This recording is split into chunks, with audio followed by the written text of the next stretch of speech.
Welcome to the story that built her. This is where we go beyond the highlight reel and we have the real, raw conversations with women, their brand, their business, but not just those victories and wins, but the wisdom that they gleaned when life got real. I am so thrilled to be speaking with Maria Lloyd today because I know behind this woman, just like there is with all of us, there's a story and we're here to tell it. So, hi, Maria. How are you? Hi, how are you? I'm so happy to be here. Thank you for having me. Absolutely. I love your paintings. Oh, thank you. That was kind of during my, actually COVID was one of my hobbies, was I started doing paint by numbers, and this is the result of those. So it kind of taught me to paint in the meantime. Yeah, that's a good use of time. Absolutely. Mm-hmm. So, Maria, obviously we want to talk about the story that built you, and I'm sure that there's lots of stories that we could go into. And so, whatever one feels like it's coming to the top is good. And I know it's a loaded question. So, right now, where you're at, what would you say is the story that built you?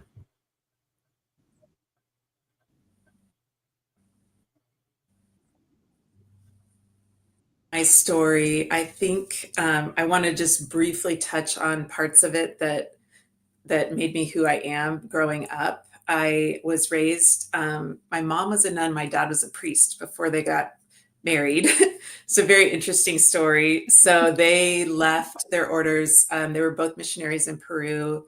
They left their orders when the Vatican II came in, and they wrote letters to the Pope, and they met and married in LA because they both spoke Spanish and were working with this Hispanic community. Here's my little pup, Winnie.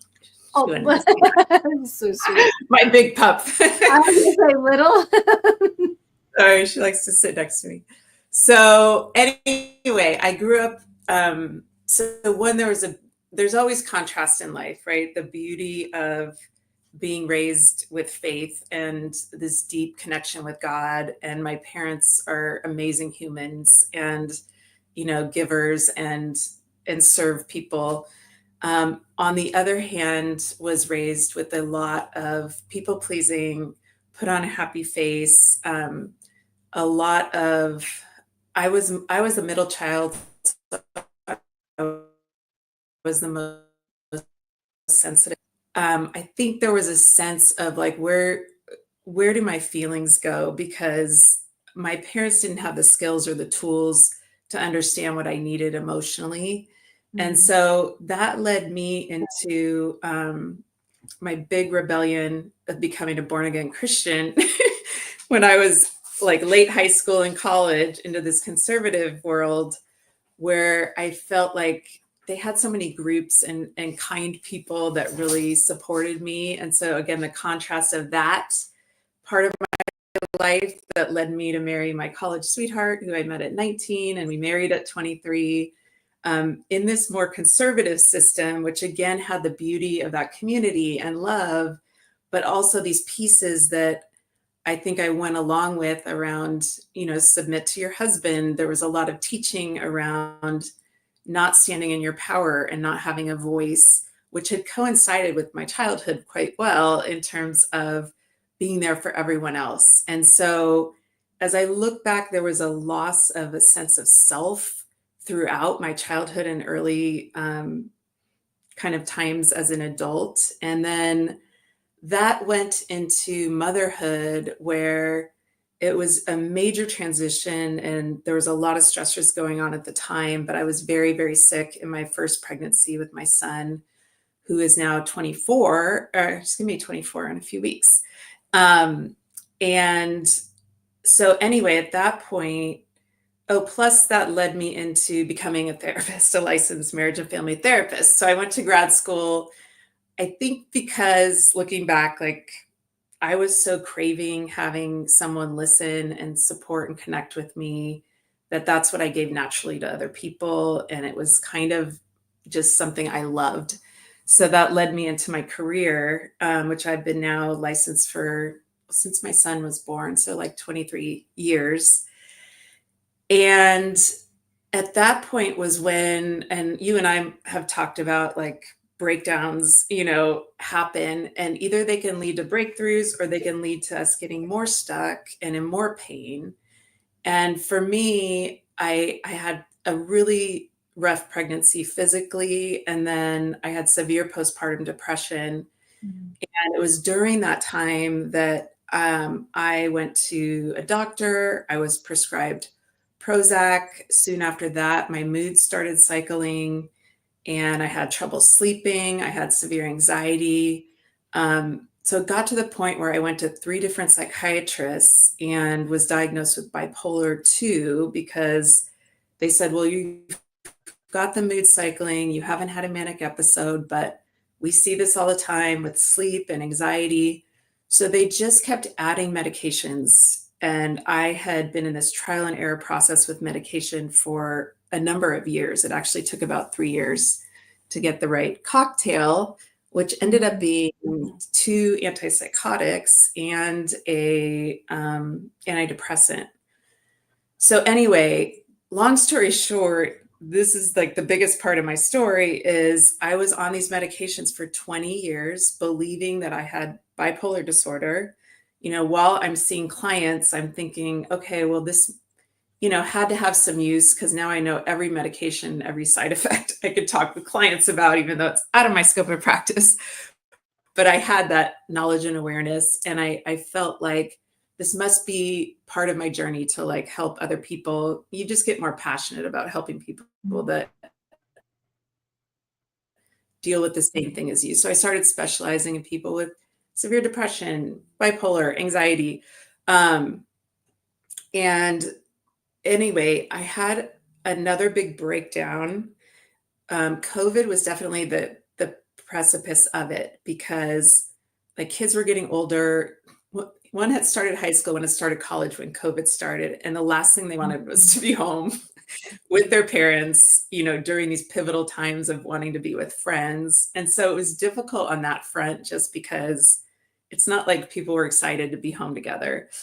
But also, I think I was going through perimenopause. There were just a lot of changes happening. And as you know, as a mother, it's like my identity was so tied to motherhood that I could feel that shift coming of like, they're going to be gone soon. And like, who am I and what do I want to do? And there was that angst, I think, of that stage. And so my depression just kept getting worse and worse over COVID. And I remember thinking like, I can't live like this because my medications were at an all-time max. I had severe health issues from particularly Seroquel, which is one that I was on a high dose of, that I gained 30 pounds. I had high blood sugar. I had high blood pressure.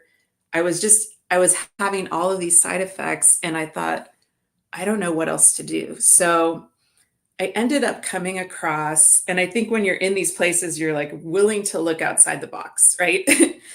And so I was coming across these testing that had come out the one I took was called Genomind, but they actually send your blood in and they test and to see what medications might respond better with your brain. And I got that test back and immediately I knew I was not bipolar because Prozac showed that my brain cycles. And I remembered back that the first medication that doctor gave me was Prozac, and that led to the mood cycling, which led to this diagnosis.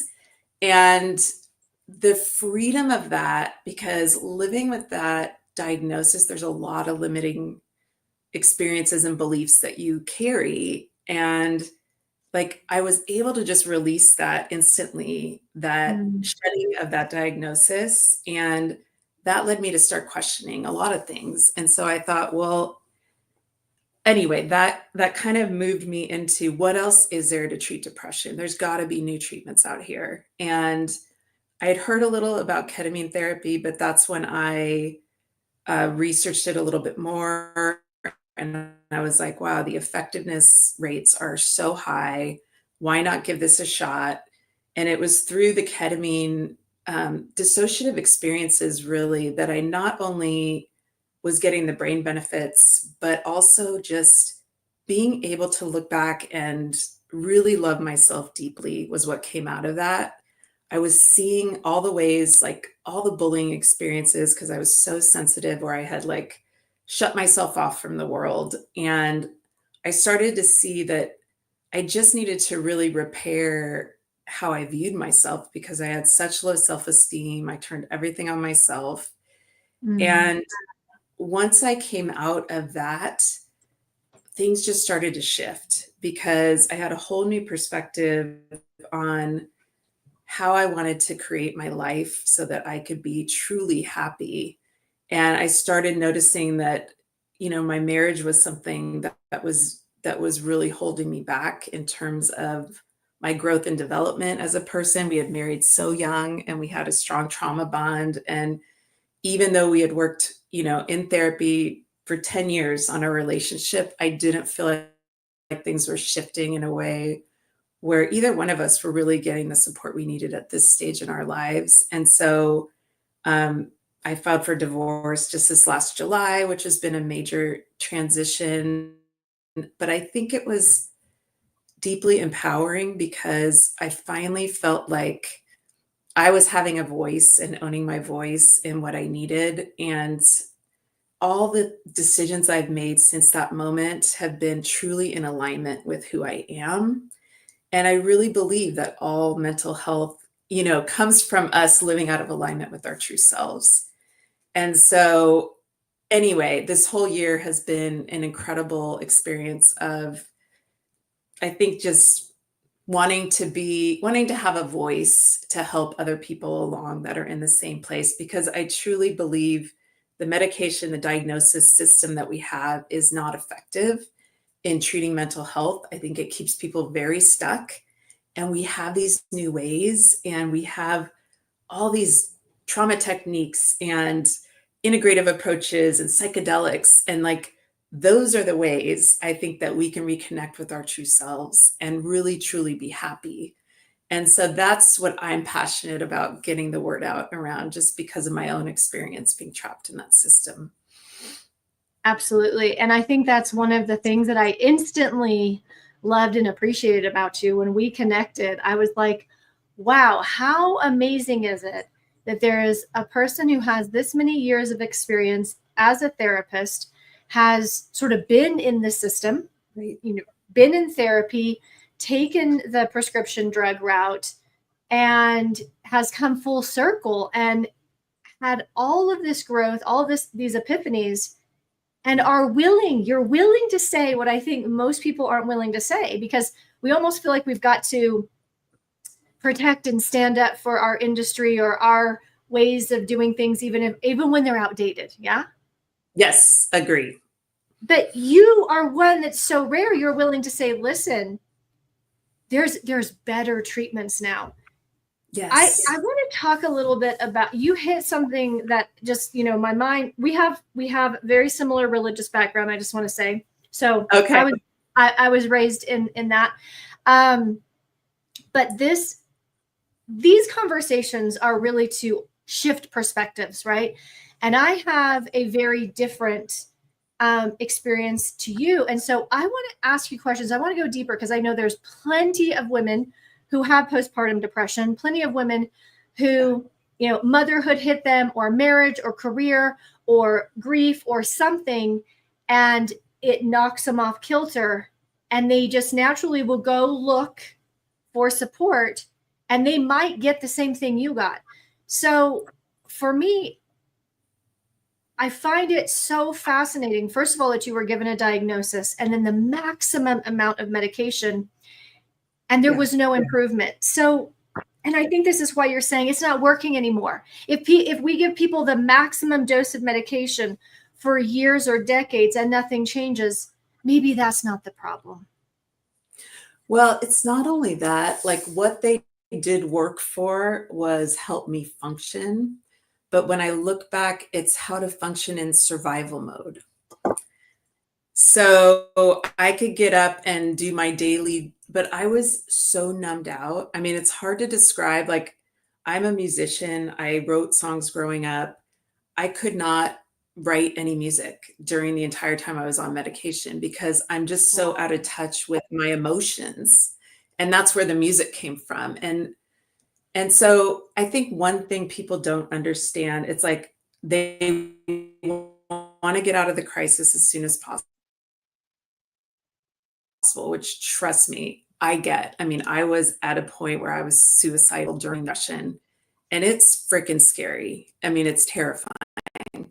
But I do have to say, start with ketamine because it's incredible. We have an 80% effectiveness with severe depression. And I'm seeing clients come in with suicidality.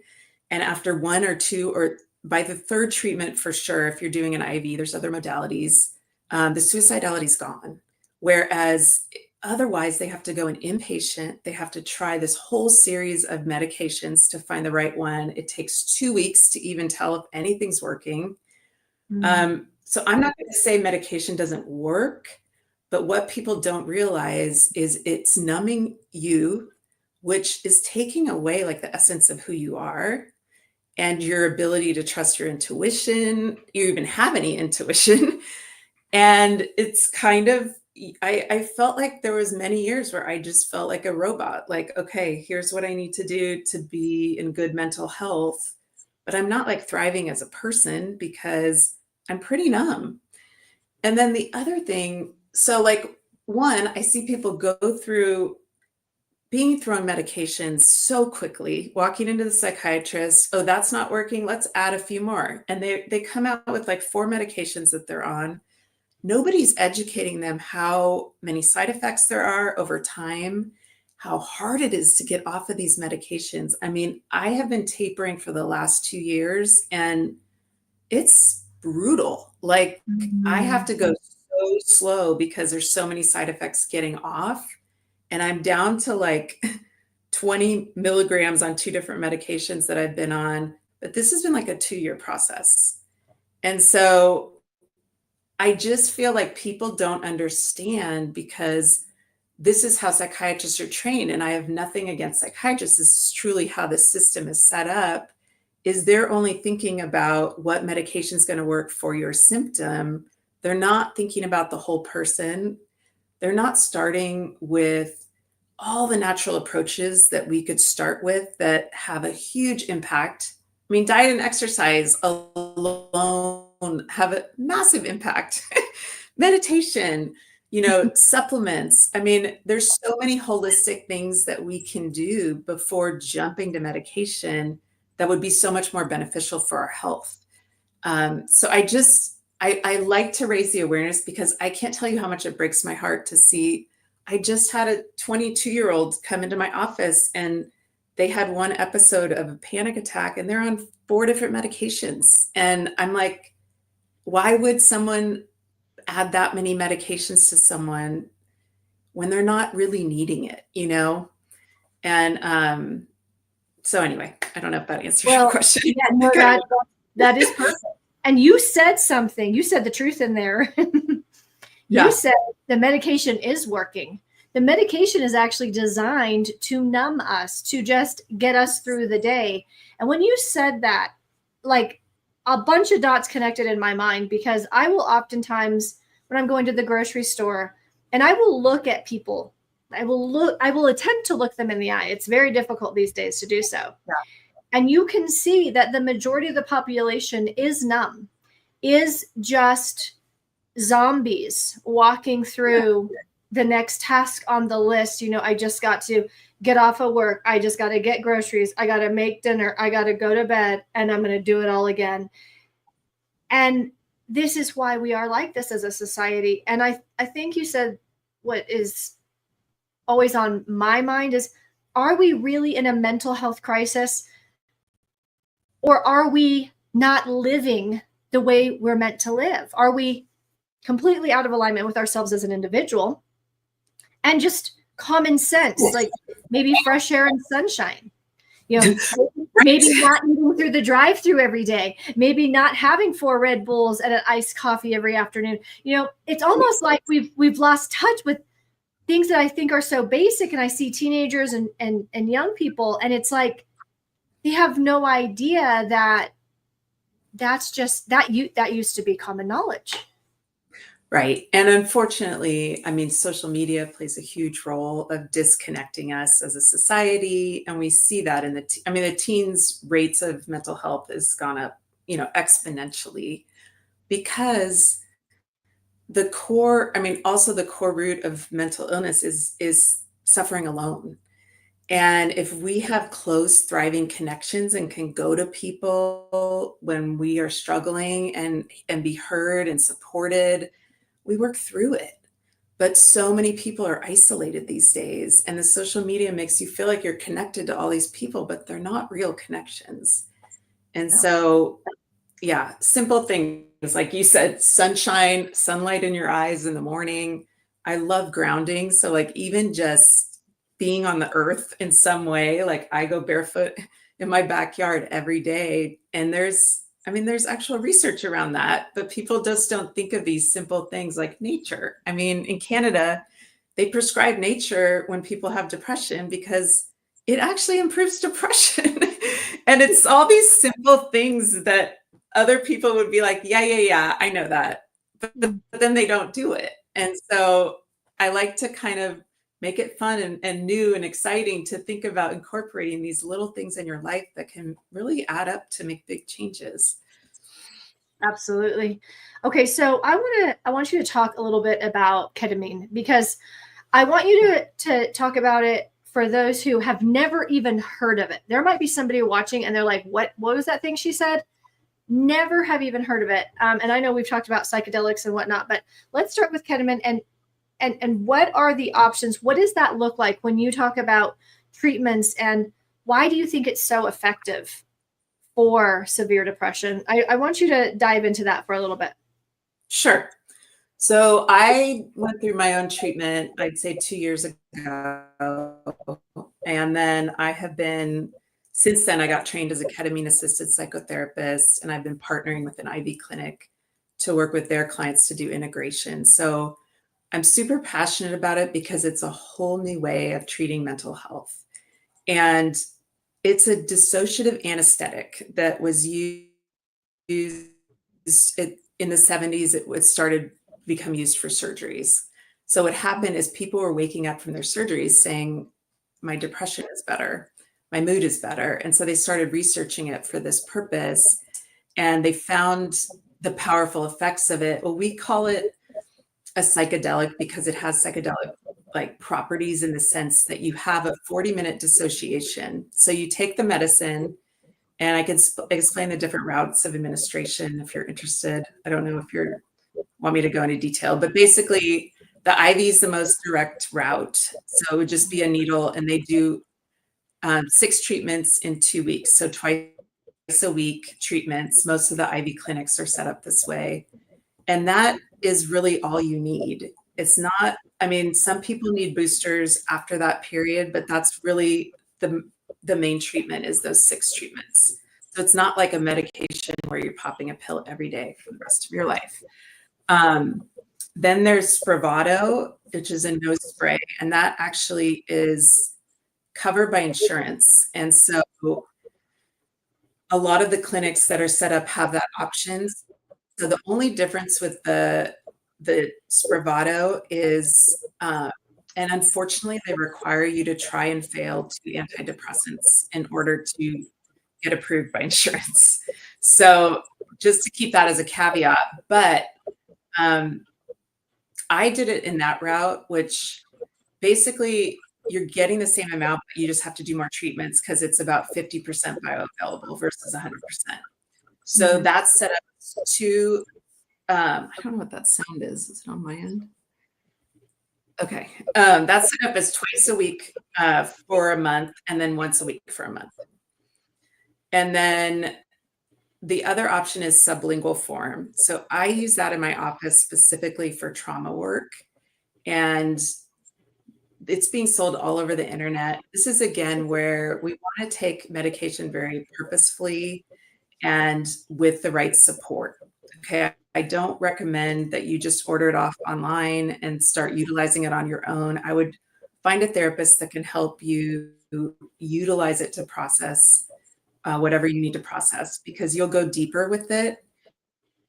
And it's more kind of going to help with the trauma resolve. So basically what happens is you have a third party perspective when you're in that dissociative experience where you can see different parts of your life and not be connected from it. So you can change your perspective on things quite radically just in that 40 minutes and come out and just see things from a new lens, and you're able to integrate that much more quickly.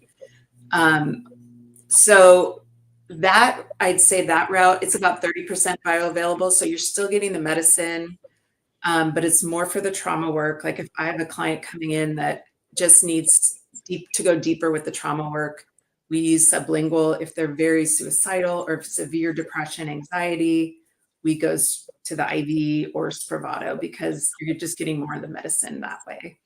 So there's a ton of research on the brain benefits with the medicine itself, but it really has two purposes in terms of working through the source of the trauma and the brain benefits.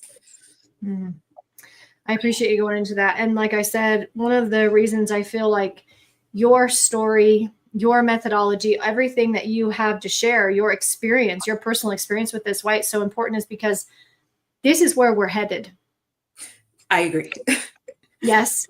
I mean, how hopeless does it feel if we keep going, well, I guess we're going to do another 20 years of therapy, or I guess we're just going to numb out for the rest of our lives. But how hopeful is it to say, no, listen, this is the way forward. And what do you think are some of the stereotypes or the way people view it? Because the thing of it is that, especially in American society, it's totally acceptable to be on prescription drugs and to pop a pill. Like most people do that. Most people take a pill to wake up and one to go to sleep and one to function the day. How do we get past sort of the mentality of like, ooh, what's this? It's weird. It's wrong. It's a bad drug. These different things can go through people's minds. I find it fascinating when people will be on tons of drugs. Sorry, it keeps freezing. No, it froze. But, people are fine with certain drugs and then they're not fine with others. And I know for myself, I've told you I had a very judgmental point of view with psychedelics and mushrooms. And I woke up with this aha moment one morning and I was like, they're not selling those on the street corner. So they're different. They're not habit forming. They're actually beneficial. They're not an avoidance and a numb. So what do you think are sort of the things we've got to work through, and how can we do so? Well, I think there's a lot of challenges with the education. So, I mean, that was one of the reasons I did a podcast over the last year with two other doctors from the ketamine clinic, and we called it Catalyst for Healing. And I'm just transitioning that right now to other innovative approaches in mental health. But we did 33 episodes on the topic of ketamine just to try to educate people about the medicine, because there's a lack of education that's coherent for people to really understand. And what do they have in their heads? They have Matthew Perry, and what happened in that situation was horribly tragic. And they're scared, and they have ketamine. It's like the word itself just sounds like a street drug and a party drug that has been used that way. And so there's just a ton of fear and confusion about how this could also be a really helpful modality for depression. But I think one way people can open their minds is looking at research, because research doesn't there. And so if you really look at the research around this and the case studies that have been done, I mean, it wouldn't be FDA approved unless there was rigorous testing around it. And we know that the research is there for other psychedelics and they're coming. It's just a matter of everything keeps getting pushed back. But like psilocybin, MDMA, I mean, the research on this and the effectiveness rates for mental health are incredible, like stuff we've never seen. And people describe, a psilocybin journey or MDMA journey as doing like 6 years of therapy in 6 hours. And I've experienced it myself. I've been in my own therapy for 20 plus years, and I did a guided psilocybin journey, and I made so many breakthroughs in that experience. And I know you and I talked about this, where there's, I couldn't even get there with talk therapy because it really helps you zero in on some of the areas that really need deep healing in a way that your subconscious mind is always blocking, and it's very difficult to get to.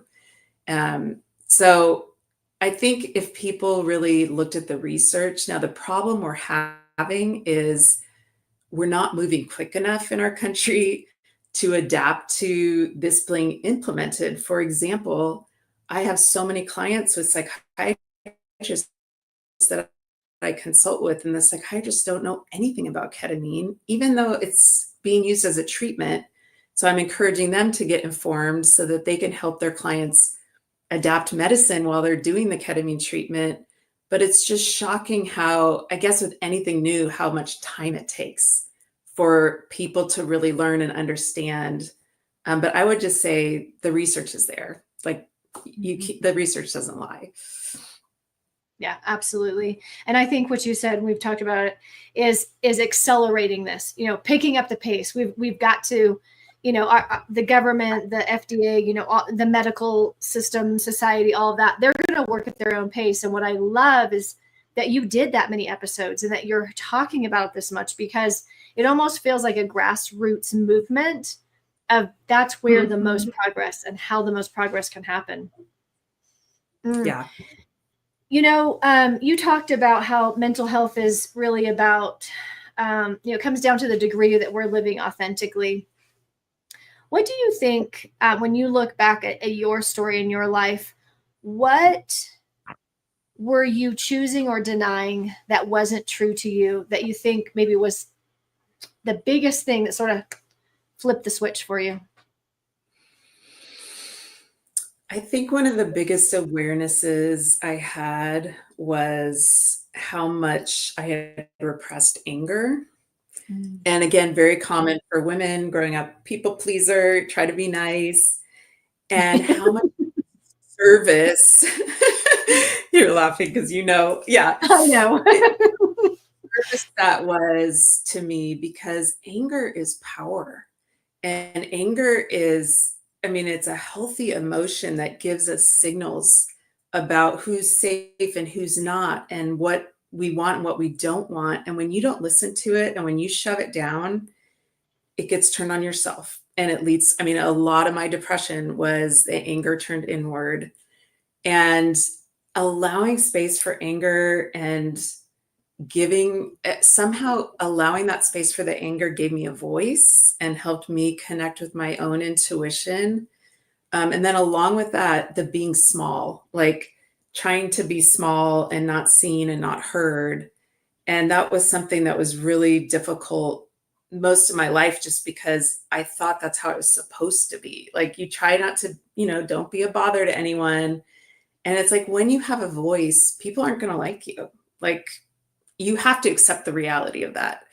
And so I was finally able to realize, like, there's no purpose in doing this whole, people pleasing thing, because I lose my voice. It's like, why can't I just show up and be authentic and listen to my anger when it comes up? Because it's very useful. And so those are the two big things that come to mind when you ask me that. Mm-hmm. Yep. I can totally relate. And you're right. The anger is telling us something. It's pointing to something, and it's so incredibly useful. I heard someone once talk about anger as sort of like steam, and steam can power a train, so there's so much forward motion that can happen. And I think I saw this a lot growing up, in a religious background, being raised in, born again. I've now even forgot the term of the church I was in, but Pentecostal, right? And like certain things. You went from Catholic to Pentecostal. Catholic Baptist, yeah. And by the way, I'm deconstructed from that. Yeah. I do have a very deep faith. That's interesting. I didn't know that. Yeah, but I get it. And then, I came out of the church, and the same thing. I have my own connection to faith. I just couldn't quite do it the way that they wanted me to do it. But then also, going into yoga and meditation and finding that the suppressed emotions are just as present there as they were in the church. And it's like, oh, so if we all just talk with a soft voice, and we're all just going to be curious, then why would you feel anything other than just tranquility, and that alone just gets me mad, and I think that this is where this happens, because it's like there's no forward motion. It's a very difficult thing when all the emotions are shut down to actually move through challenges, move through what you're feeling, move through the situation, move through the conflict, move through the relationship, move through whatever it is. What would you say to somebody who whatever it was, their family dynamic, their religious upbringing, whatever it is, and they're listening to this and they're like, oh my gosh, I deny my emotions. I don't express them. I've had it in my belief system that is wrong and bad. How do we start to feel again? How do we start to express again? Yeah, that's a great question. And I do believe emotional suppression is one of the most harmful things in our society and in our families. And I talk about this, because I work with a lot of people with trauma, where we call it like the big T's would be sexual abuse, physical abuse. The little T's are all the little things, bullying or whatever that kind of build up.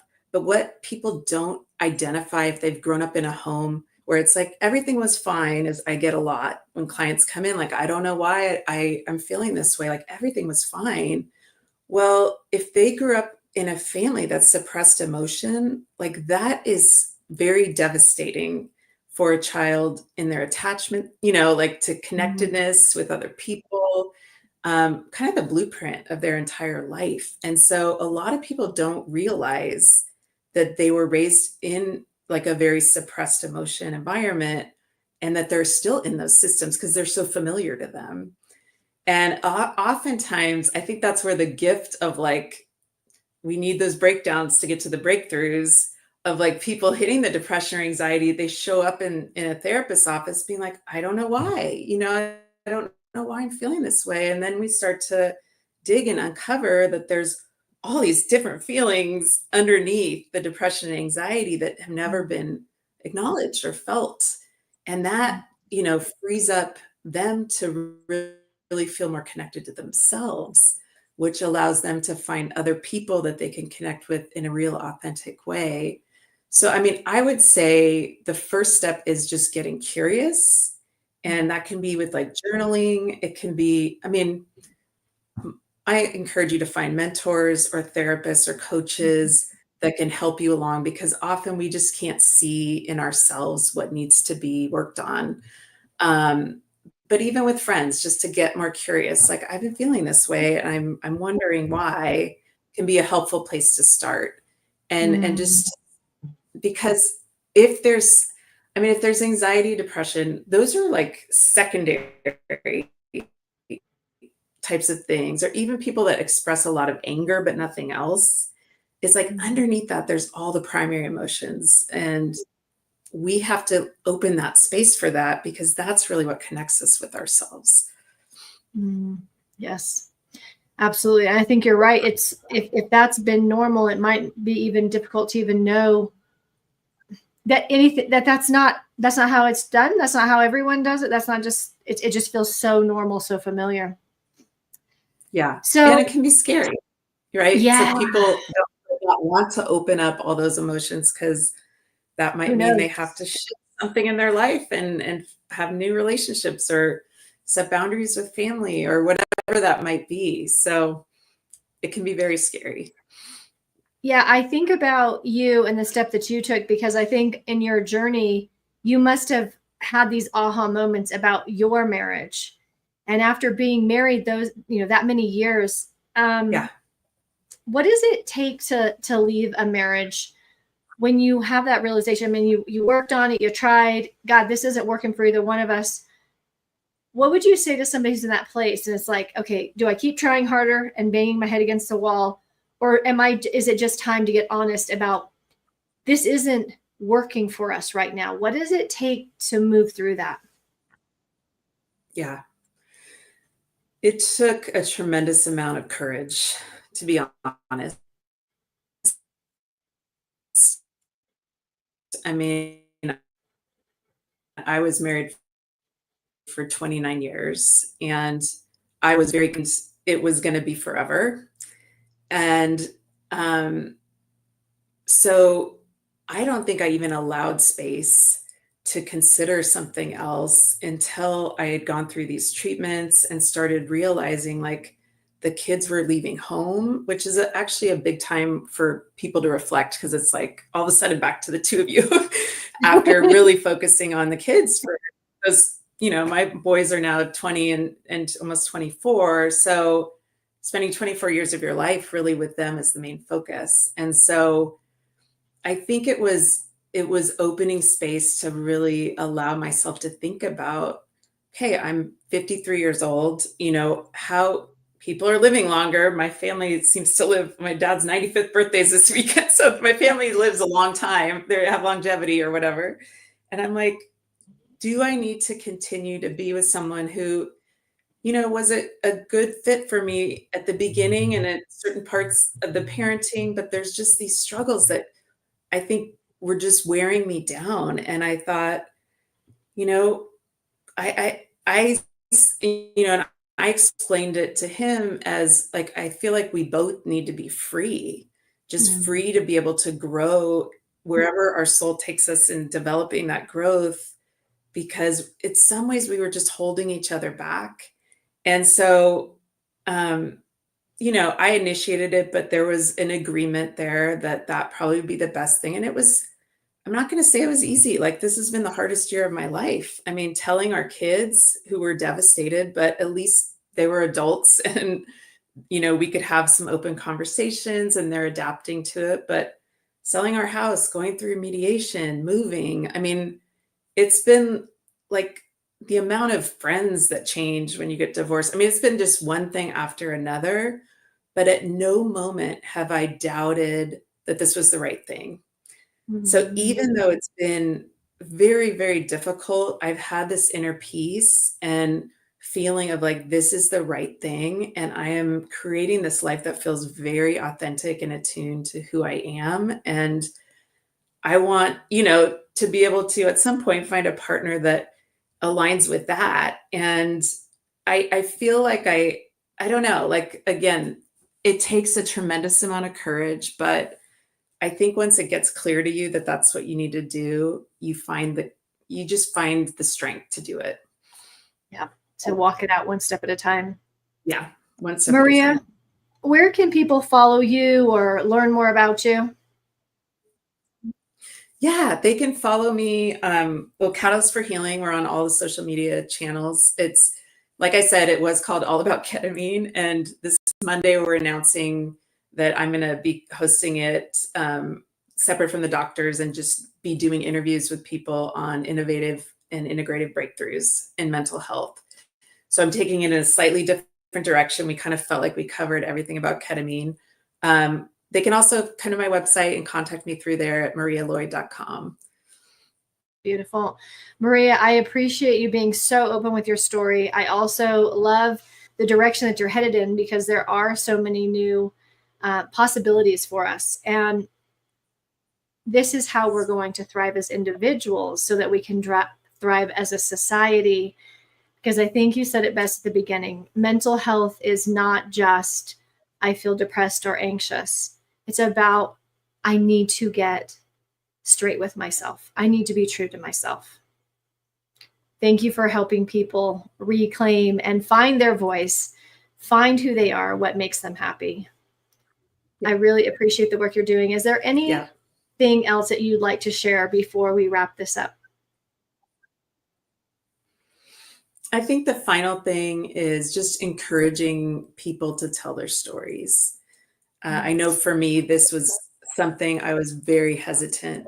I started writing my book that I'm still working on. There's no release date yet, but about 8 months ago. And the biggest thing I struggled with was, do I share personally? And as I've come out and started doing that more often, it's having more of an impact because people then hear my parts of my story and they're like, that's me. And then they want to hear my healing journey and how I was able to work through it. And so everybody's stuff that they've gone through has a possibility of impacting so many people if they're willing to just be vulnerable. And I know it's difficult because I didn't want to do it. I was happy to hide in the corner and not share anything personally. But it's been a gift for me just to receive that feedback. I've had so many people say, just thank you for sharing your story. So I want to encourage others to do the same. Well, you can come on every interview and wrap up every one with that, because, you know, that's the drum I'm always beating. So I want to encourage everyone. Yes, use your voice, share your story. Even someone like Maria, who it's typically been sort of keep that walled face and persona, keep it professional. I think by you sharing your story, you are breaking us through to where we can go. Even in that dynamic. Yes, we're all human, no matter what you do for a living, no matter how you help others, we all go through this path. That's how we grow as human beings. So until next time, keep sharing your story. It's not just for you. And if you'd like to share your story in one of our upcoming books, be sure to click on the link below. Until next time, bye.